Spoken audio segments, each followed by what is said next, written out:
This question in my inbox, and it was so real and raw, and I think a lot of women have it, but they're too ashamed to ask it. And that's why a man will typically choose another woman over them in the dating phase. And for the guys that do choose them, when it doesn't work out, they seemingly go on and have successful relationships with somebody else. Now, a lot of people ain't gonna tell you the real reasons why. I'm gonna tell you the real reasons why, and it's not what you think it is. When a guy moves on to a new woman and that relationship thrives, or when a guy just chooses another woman over you, there's three main reasons nobody's gonna talk about. The first, actually, before we get to that, the disclaimer is this: sometimes a guy will meet you in a certain season of his life where he didn't know certain things, but in the course of the relationship with you, he learned them, and that's what he brings to the next relationship. Or a guy came to you, cared about you, but didn't reflect that in his actions, but it was too late to apply those lessons because you said, I've had enough. You know, the relationship just got irreparably messed up. And then that next woman gets that version of him. Like if you were in a relationship and he thrived afterwards. Now, what a lot of people are not going to tell you is that typically when a man whether he chooses another woman over you or whether another relationship thrives, it ain't got a whole lot to do with you. Like 10% of it is about you. 90% of it is about where he's at, whenever he's choosing, at the time that he's in a relationship, et cetera, et cetera. But one reason why a man will make it work with another woman and didn't give you any effort is because she don't know how he be lying. She don't know how he be lying. She's not a challenge. When we hear a lot of guys talk about, oh, I need a woman to be my peace. All peace ain't created equal. It really depends on the man. For some men, peace is simply not being overly argumentative and combative and looking for a fight and being unhealed. While you have some other men who define peace as a woman who doesn't speak up for herself, who doesn't have any boundaries, or she doesn't set or create any boundaries. She doesn't hold him accountable. So if you were with a man and you had all of these standards, and please understand that standards are not very popular. It's cool to talk about it on Instagram, but y'all ever had that friend that you told about this guy and she kept going back to him and he ain't made no changes, no improvements. He's just getting worse and worse and worse. And she just kept going back. Like that's a very common type of woman out here. Nobody wants to talk about it. No woman is out here on Instagram talking about how they don't have any requirements or standards or self-respect whatsoever. But the truth is that's actually very popular. So you have women out here who a man will go and find, and every other relationship was torched, but this is the perfect doormat for him. She's not a challenge. She don't push him to be better. She don't require him to be consistent. She doesn't check him whenever he's lying. She doesn't speak up whenever her intuition is telling her something is wrong. She's just happy to have a man. So if you are a woman, and I'm just giving you the ones that a person typically ain't gonna let you know. A lot of men ain't gonna speak on this. I already gave the disclaimer for those wondering.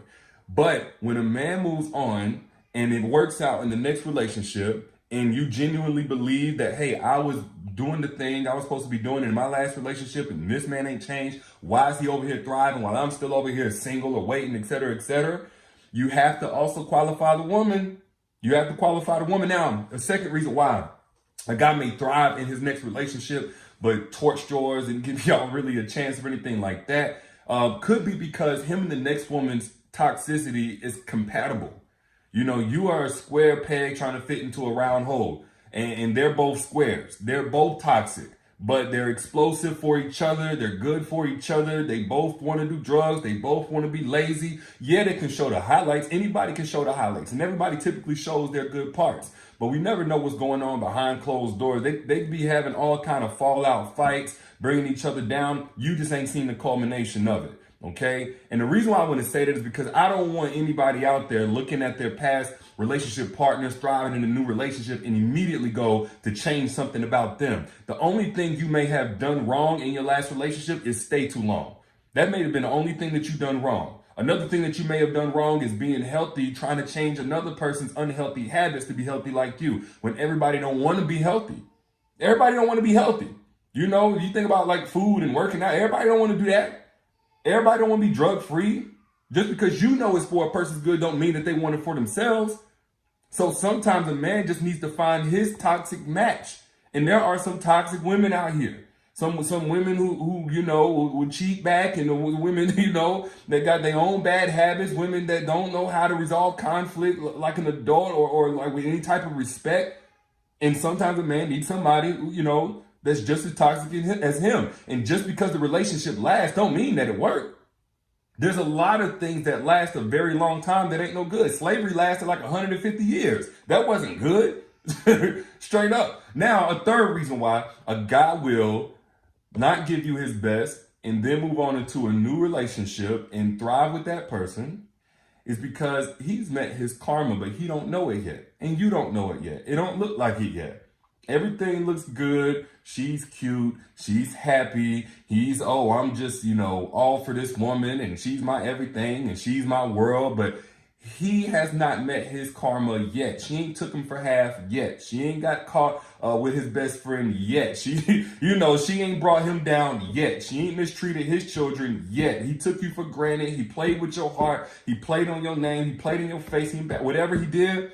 But this woman might be his karma, and he just hasn't met his karma in her just yet. So it looks good now. They married now, whatever. But he ain't quite met that karma yet. And also, let me be very clear. Even though you have situations where a woman hasn't shown her true colors yet with that man, you have some situations where that woman is, dogging him out.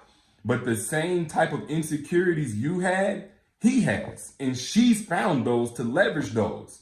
You just may never have wanted to leverage his abandonment wounds to do him wrong. But he may have come across a woman who ain't waiting to show her true colors. She's already showing them, and she's leveraging everything that she knows, every soft spot, in order to keep him trauma bonded in a relationship and doing him bad. Again, every woman walking around here is not no goddess, is not no queen. Some women out here are willing to do a better job at being a typical man than men.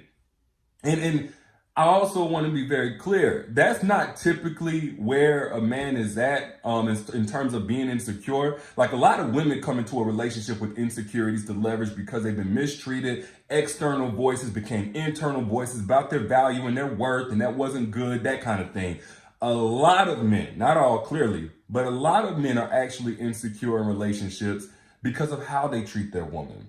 Like, and this is just a little side note about insecure men. If you're dealing with a man who has insecurities outside of his childhood trauma of abandonment and that type of thing, a lot of times a man will be insecure, especially when it comes to you having friendships with other males or how you get treated by another man, and now all of a sudden he feels some type of way. It's because he knows he's not treating you up to par, and that's where the insecurity comes from. So, instead of complimenting you, instead of giving you attention, instead of giving you time, he instead puts you on the back burner. But the moment that you're around some male coworkers, or the moment that, y'all go out and the waiter is a little too kind and a little too friendly, and now all of a sudden he accusing you of being flirtatious, that's all from a lack of treating you the way that he knows he needs to be treating you. Like, he knows he's created a vulnerability in you whenever you go out, or at least he feels that deep down, based on the way that he's not treating you at home, based on the way that he talks to you. He talks to the lowest level of you, the lowest broken version of you, while every other man speaks to the queen of you, and every other man is impressed with you and appreciative of your presence, and loves that you're, the traditional woman, or a hardworking woman, or a kind woman, and he never speaks to those things about you. That's where a lot of guys' insecurities come from, and they ain't gonna tell you the truth. Because, of course, it hurts the pride, it hurts the ego, it holds them to a higher standard. But the way that you can avoid all of this, because you can never change anybody's character, but you can always control whether or not somebody will waste your time, is to just deal with a man who's done his evolution by the time he gets to you. You can't make no man grow up into a man that wasn't already grown when he met you, but you can choose a man who's already grown. You can choose a man who's already evolved in his mindset. So you're not the training wheel. So you're not the practice round. You don't want to be anybody's scrimmage. You want to be game time. And the only way that you're going to be game time, where a man has learned these things, he's not just going through the tropes and, learning trial and error on your heart, but instead he comes with you refined, not perfect. No man is perfect, but he comes to you refined and ready for the relationship, is to choose a truly evolved man. Now, before you can choose an evolved man, you have to know what an evolved man looks like, and you have to know how to position yourself for an evolved man.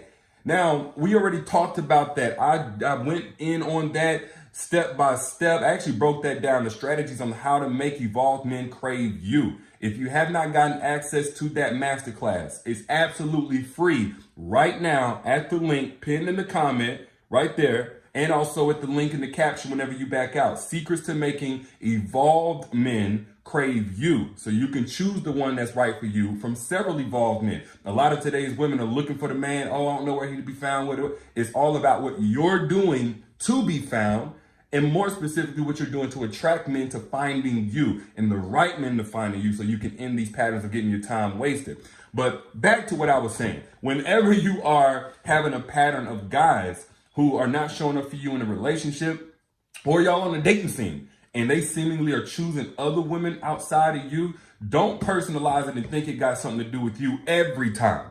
Yes, there could be things that you need to do to be better and grow, just like everybody else, but most times it ain't got nothing to do with you. And more than half the time, still most times, the situation that you looking at and seeing them go and thrive in ain't as good as it appears on the outside. That woman either don't know how he be lying, or she don't challenge him to not be a liar and to be better the same way that you was challenging him and making him uncomfortable by asking him to be the man that he presented himself to be whenever you very first met him, or she's his karma and he don't know it yet. Or he knows it, but he's too insecure to leave because she's going to leverage those insecurities that you didn't care to leverage because you just wanted to grow with somebody. You didn't want to kick somebody while they was down or in the ways that they were down. But again, the way that you can avoid all of that and stop with this exhausting pattern of getting your time wasted is to simply deal with an evolved man. That's the solution to all of this. Deal with an evolved man. Know how to identify an evolved man. Reserve yourself, heal yourself, and come prepared so you can be with an evolved man. You ain't got to worry about the rest. And again, if you want more on that conversation, I went in over an hour with my free masterclass now, Secrets to Making Evolved Men Crave You, at the link pinned in the comment. It's also in the caption whenever you back out. I'll let y'all later. Y'all be good, though, man. Share this if you got anything from it.